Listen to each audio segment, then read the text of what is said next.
අයිබෝවන් අපේ ගෙදර කුක්කේ YouTube channel එකට අදත් ඕගොල්ලන්ව ආදරෙන් පිළිගන්නවා. ඔන්න මම අද ඕගොල්ලොත් එක්ක ලිපේ පහසෙම පීසා එකක් තමයි හදන්න යන්නේ. එහෙනම් අපි බලමු මේ පීසා එක හදන්නේ කොහොමද? මොනවද මේකට ඕන කරන්න කියලා.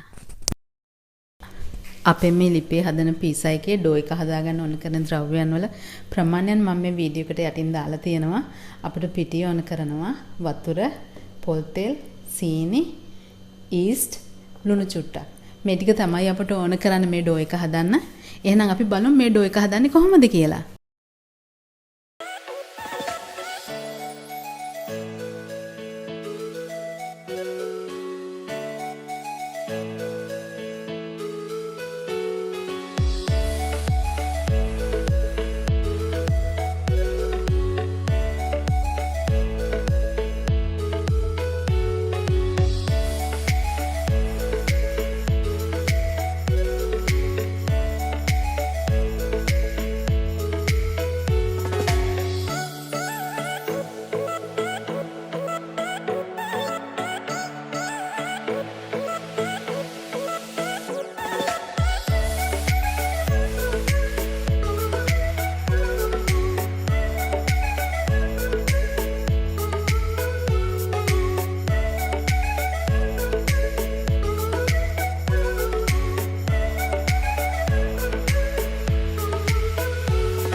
අපි හදාගත්ත රසම රස පීසා එක තමයි මේ තියෙන්නේ. ඔයගලන්ටත් පුළුවන් ඉක්මනින් පහසුවෙන්ම මේ පීසා එක හදාගන්න. එහෙනම් ඔයගොල්ලෝ මේ වගේ රසවත් පීසා එකක් හදන්න හදලා රස බලන්න. ඒ වගේම තමයි ඔයගොල්ලෝ තාමත් මගේ channel එක subscribe කරලා නැත්නම් subscribe කරන්න. එහෙනම් මේ වගේ රසවත් වීඩියෝ එකකින් අපි ඉක්මනින්ම හමු වෙමු. ඔයගලන්ට සුබ දවසක්.